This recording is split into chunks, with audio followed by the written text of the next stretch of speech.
Oh, you may be seated. No. He only has to stay out of the courtroom when Charles is testifying. Yeah, because you also caution plaintiff's fiancé not to have any conversation or discussion or attempt to have discussion with the two children. I mean, while he's out there in their presence. Well, he would only be out there when Charles is testifying. So, Charles will be in here. Apparently, Janae has no problem with him. No, I wouldn't say that's true, Your Honor. Well, I will caution everybody who's out there, I tell, to talk only to their attorneys. Or to Miss Wright, in this case. Thank you, Your Honor. Okay.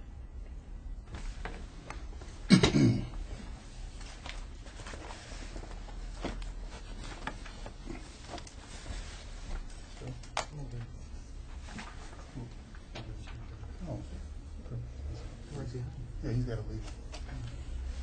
So he's going to leave because he's leaving. I'm calling the child, one of the children, as the first witness, Your Honor. All right, I'm not excusing him for Janae's testimony. Which child are you calling first? I was calling Janae first. Okay. Then he can stay in here while she's testifying. Okay. Okay. Now, at this time, the plaintiff calls Janae Wright to the stand. All right. Hmm? You want me to go get her? Yes.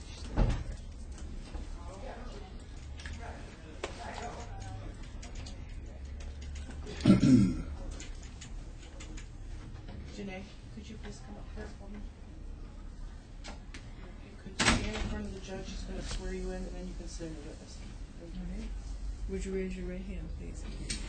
Do you swear or affirm that the testimony you're about to give is the truth, the whole truth, and nothing but the truth? I do. All right. You may have a seat there.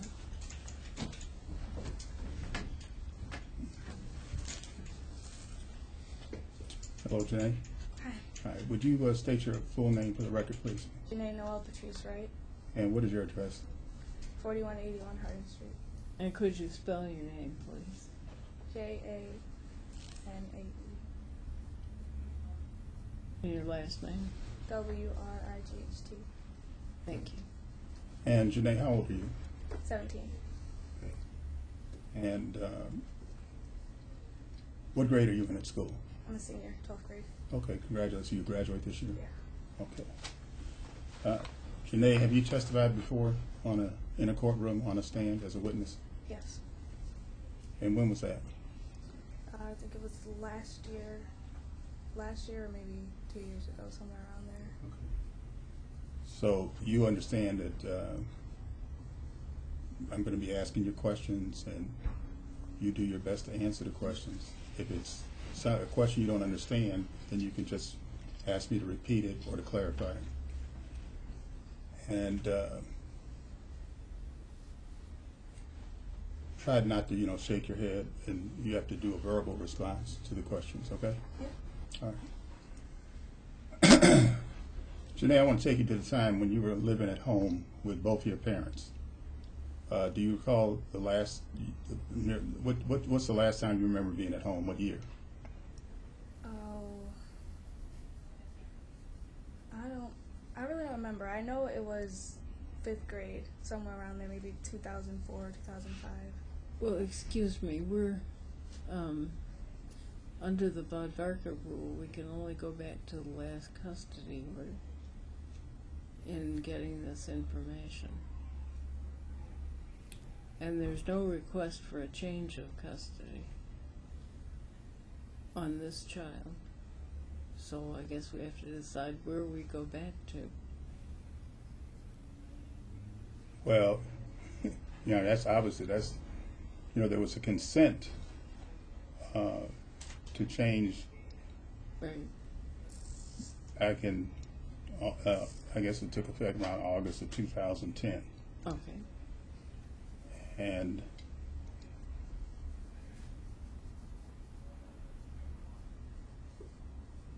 So yeah, are you ruling that we can't take testimony about events prior to 2010? Right. Prior to that last story.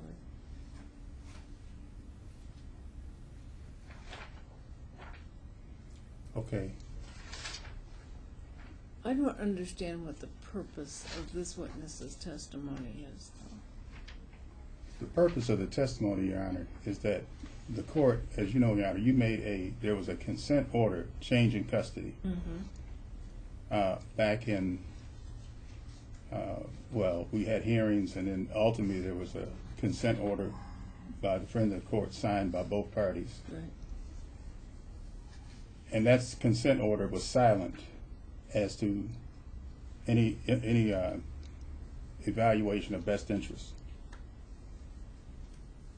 So as a consequence, I had filed a motion essentially indicating to the court that our position was that where the parties sign a consent order, that implicit in that order is that the court has made a finding that it was in the best interest of the children to be transferred to the custody of their father.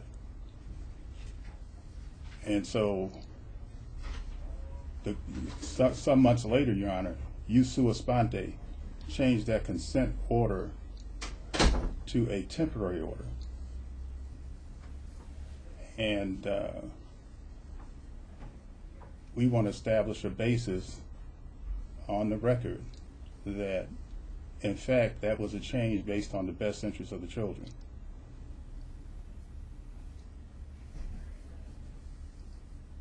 So the hearing, the evidentiary hearing, was to obtain the testimony of the children to establish that it was in fact in the best interest to. But at that last hearing, the mother said that she did not seek custody of her two oldest children. So there was nobody, and there was nobody else seeking custody of them. Yeah, but Your Honor, you still have it on a temporary basis. Well, I'll change it to a permanent basis then. And I guess I should have done it then, and I'm sorry if I misled you, but I would change it to a permanent basis. Are you still of that same position? Yes. Okay. All right.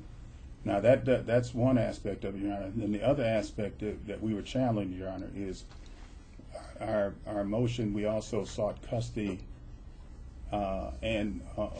custody and/or alternatively for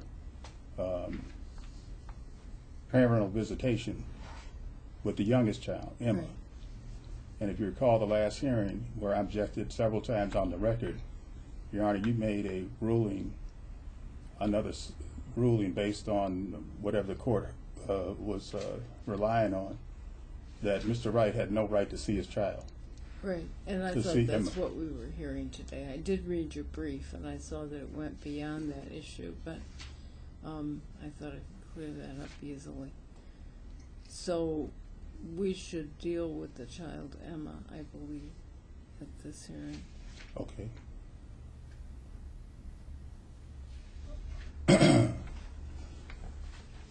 Janae.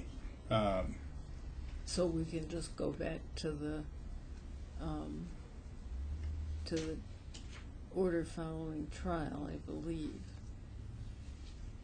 Yes, there was a. Well, the last. That order, I have it here, Your Honor. But I believe that order was like April of 2011, but I can check it. If the court gives me some indulgence, I believe that was the date of that order. Okay, but that was a parenting time order, and you're seeking now for custody? We were seeking custody, and alternatively, for at least for parenting time. Okay, well, I think that our date would be the date of the trial, that we could go back that far on the custody issue. Are you saying the divorce trial? Yes, because that's when the order of custody was made. when I put Emma in her mother's custody, along with the other children. Okay, all right. Thank you, Your Honor. Okay. All right. Do you have any objection to that? My only concern is that the last time we were here, or the last order that was sent to me, you requested that Emma have a guardian ad litem, Deborah King.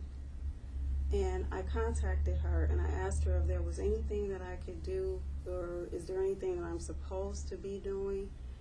And she said that she had been trying to get a hold of Mr. Wright or his attorney, and no one was returning his calls, so nothing ever happened with that.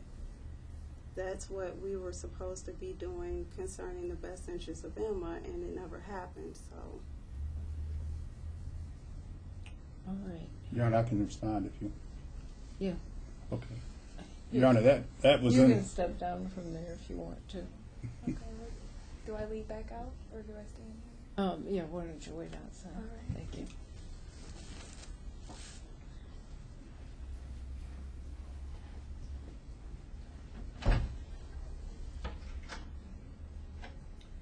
Okay. You know, we had requested in that last hearing that, and this was the hearing, Your Honor, when you made the order for my client not to have any visitation, parenting time with Emma. Right. And of course, I asserted our position that we disagreed, objected to the court's ruling. And then one of the suggestions I had made was to have a guardian ad litem appointed for the two children. And my concern at that time was to have the guardian ad litem play a role to help us make sure that we can make our case for permanent custody. The guardian ad litem, I've had several discussions with the guardian ad litem, and she indicated that she had contacted the defendant and asked the defendant that her fee was $2,000, and she would expect the defendant to pay half and for us to pay half. She advised me the defendant said she didn't have the money to pay. And of course, my client couldn't afford to pay the $2,000. So sometime way later, Your Honor, if you recall, I filed a motion several months after we had the hearing because there was nothing from you hadn't made any kind of order. In course, Your Honor, we recognize that you've been ill, and so I indicated to the guardian ad litem. We talked about payment plans, and she wasn't really big on that. So that's why the guardian ad litem hasn't done anything, because she can't function without being paid. And I even did further research, and I understood from talking to several lawyers in Washington County that apparently there was a policy change when, in a lot of these cases now, the clients have to pay for the guardian ad litem. It's not necessarily per se at the convenience of the court. Well, it's always been like that, at least so long as I've been a lawyer. Okay. Well, but I think now that you've made the permanent custody ruling, that kind of negates the need for the guardian ad litem anyway.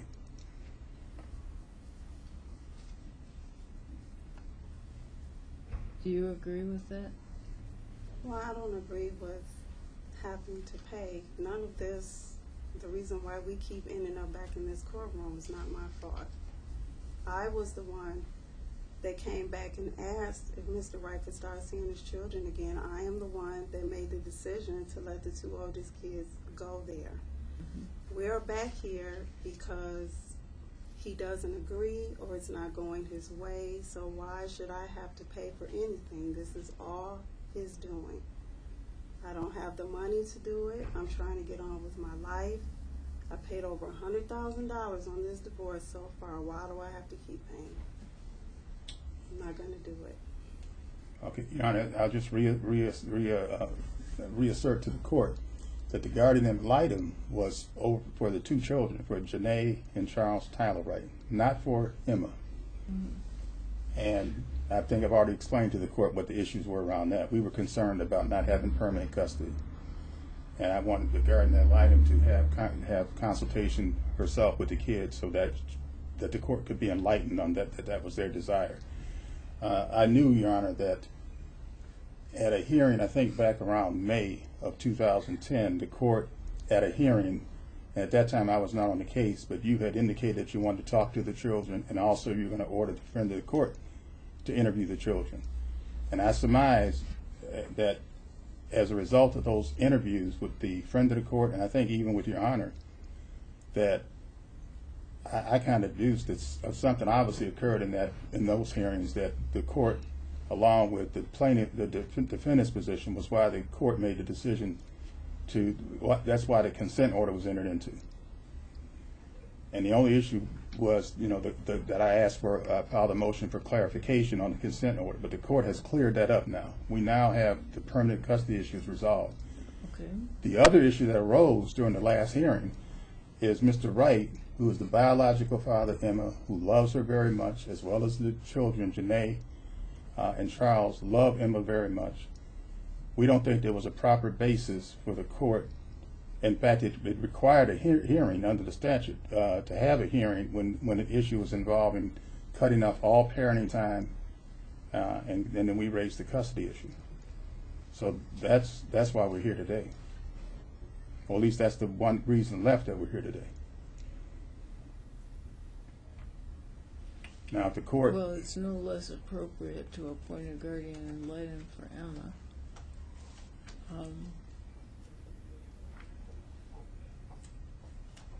And I'm thinking of one who would not charge anything like what Ms. Kane charges. But you're here today, and I don't want to waste your time. And she can work on this. The guardian ad litem could work on this before I make my decision. But that wouldn't be fair to you all. You wouldn't have a chance to respond to her. Well, let's go ahead with the hearing on that part of the case, and then I'll decide if I need a guardian ad litem. Okay. All right. Is that all right with you, Ms. Wright? Is that a yes? Yes. Okay. Yeah, we could recall Janae, right? Somebody there.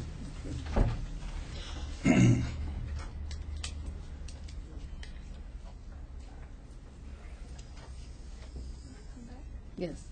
And you're still under oath.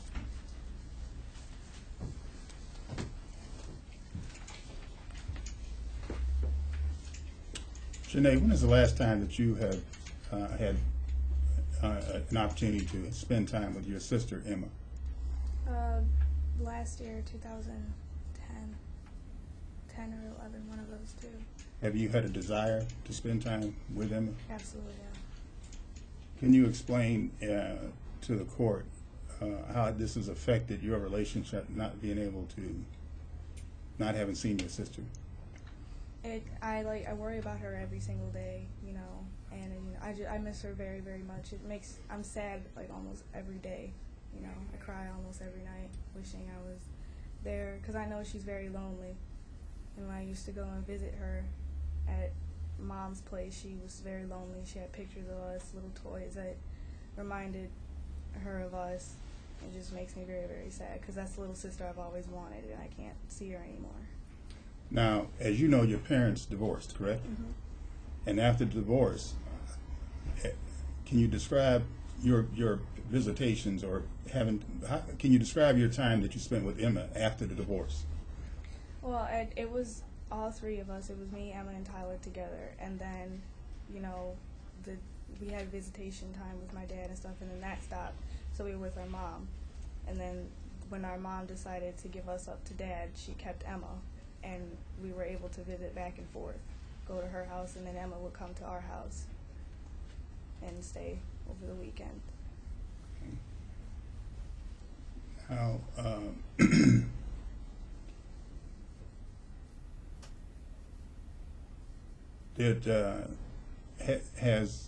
and I think you just testified that Emma shared a lot of her concern and wanted to maintain a relationship with you as her sister, correct? Mm-hmm. I'm sorry, could you answer yes or no, Yes. please? Now, has your dad indicated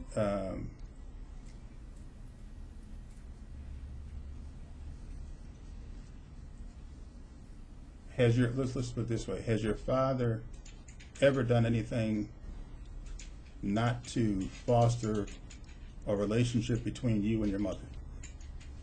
No. Has your dad, can you describe how your dad counseled you with respect to having a relationship with your mother? He always told me to just love her, for just because she's my mother, I'll always love her. And can you recall any kind of circumstance where he might have said that to you in any kind of particular situation? No. I would just come and, talk to him about things I feel that Mom did that really hurt me. And, I used to just talk to him, and he used to say, just don't hate your mother, just always love her. Do you recall any time that your father has said derogatory things about your mother that gave you the impression that you should dislike your mother, you should hate your mother? No. That's never happened? No. And you're saying this under oath, you're sworn to tell the truth, and that's all the court is looking for is the truth, correct? Yes. Okay. Do you know of anything that your father has done that would make you think that he shouldn't be able to see Emma? No. Has your father ever attempted to steer you away from your mother, to kind of subconsciously or consciously, put seeds in place to make you hate or dislike your mother? No. What is your feeling towards your mother as you sit here today? Oh, I love my mom very much. I just don't like the actions that she took. What are some of those actions? Not being there when certain things that happened with me and my brother. Can you explain what those were?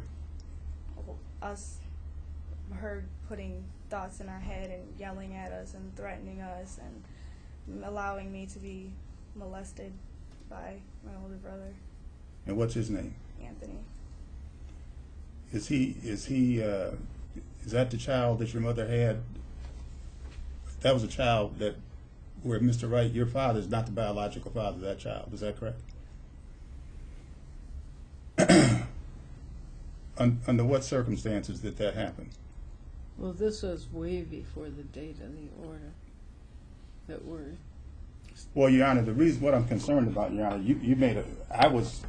in your statements on the record, Your Honor, I was concerned, and I said to the court, it seems like you were making statements almost like you were objectively. It seemed like you were testifying on behalf of the defendant. I made findings at the trial.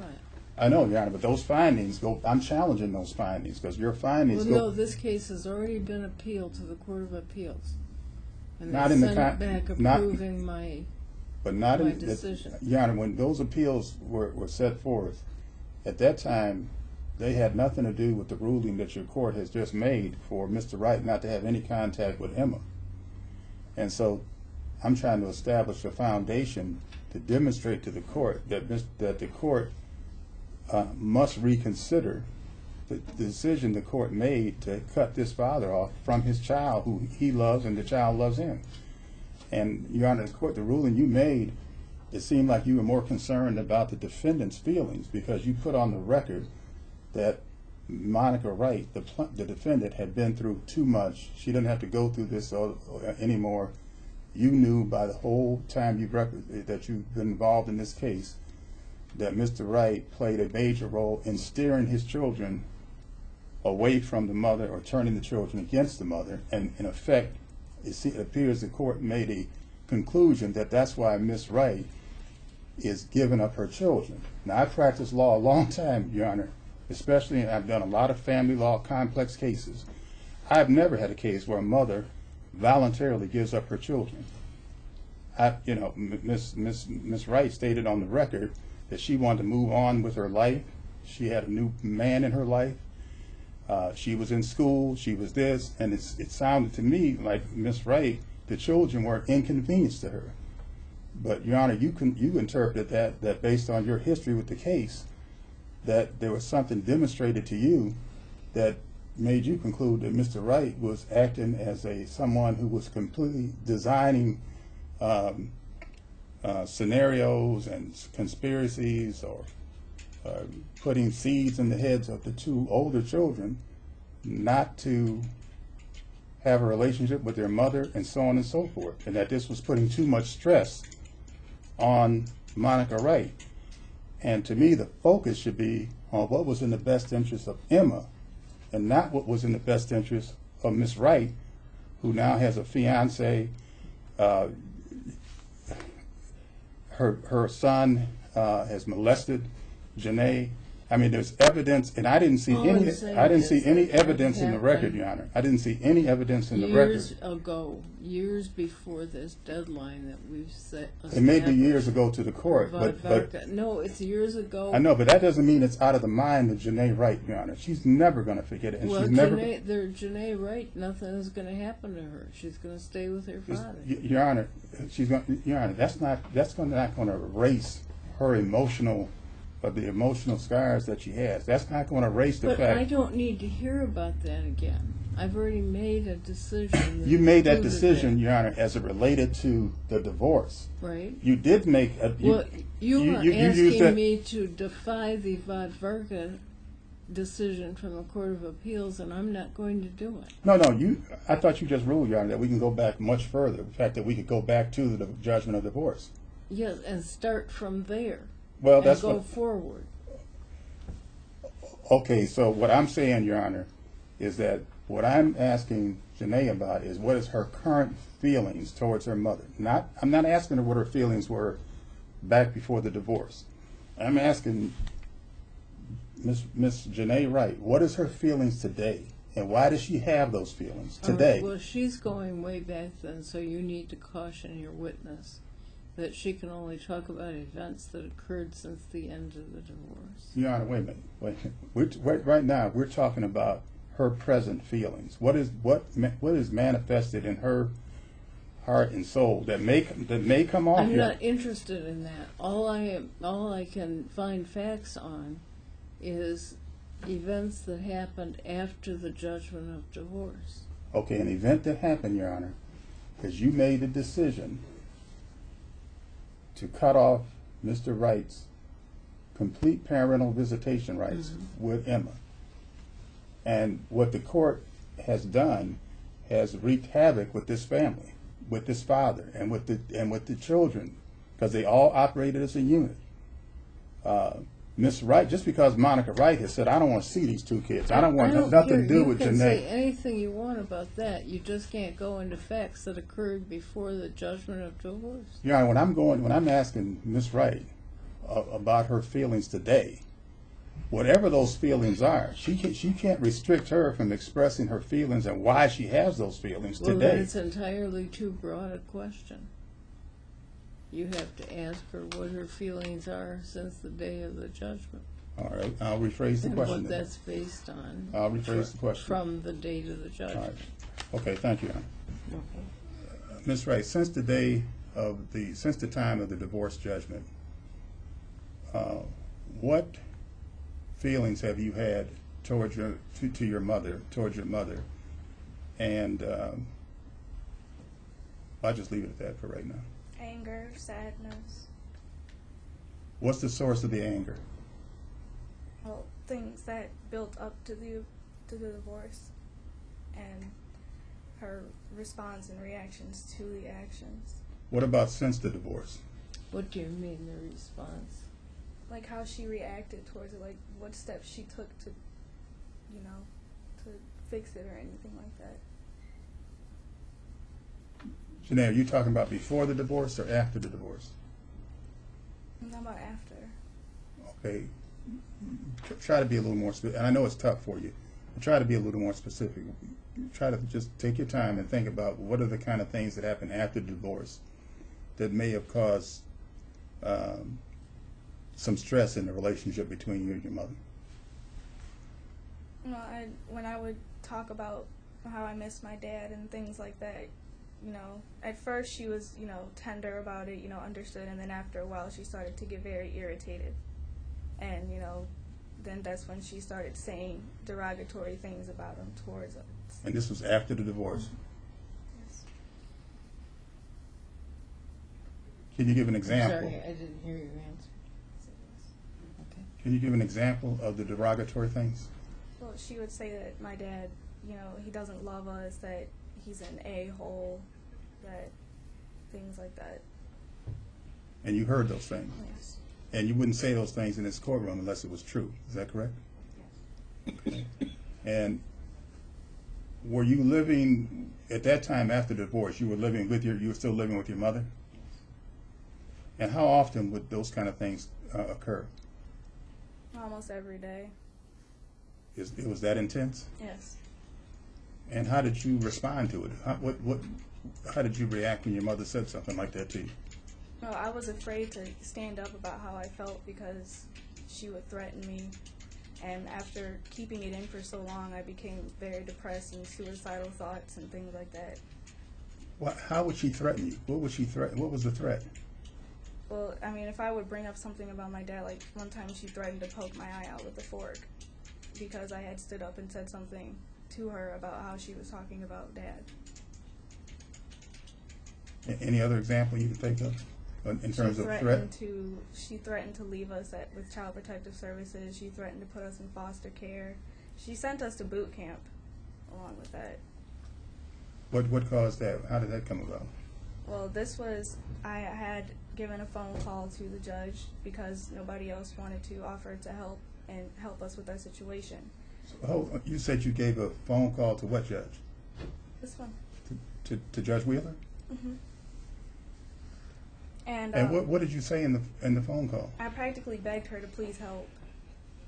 You know, because I don't want to be stuck in this situation. I basically pled. And I told her, please don't tell my mom that I called you and asked you to help.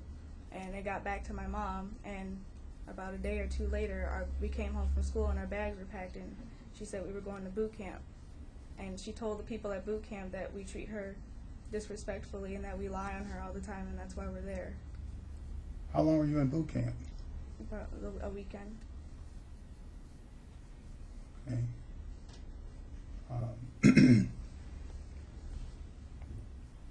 But in view of all that, now, where was Emma? Was Emma present or around at this time too?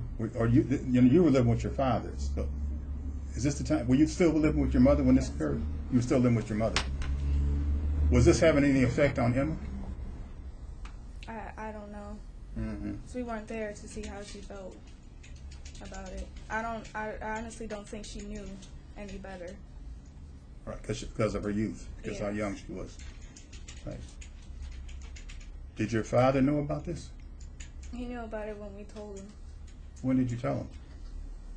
We told him when my mom, when we had visitation, and not when we were able to go visit him at his house or grandmother's house, and we told him about it. What was your father's reaction when you told him about the boot camp He was incident? very upset. He nearly cried. Now, after that, did he still advise you and can counsel you that despite all that, you should still maintain a relationship with your mother? Yes, he did. I myself actually do still want to keep contact with my mom because she's my mother. You know, she gave birth to me. I still want to keep contact with her. Would it be your desire that the three of you have a relationship with both your mother and your father? Yes.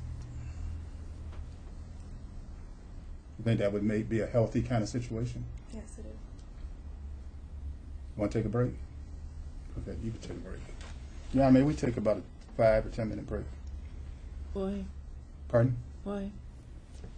I think she's in an emotional condition that she needs a break. Any objection? No. Okay.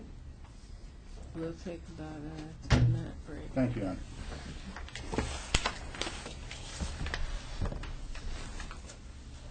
Janae, you can step down from the stand and kind of, if you want to go to the bathroom or something.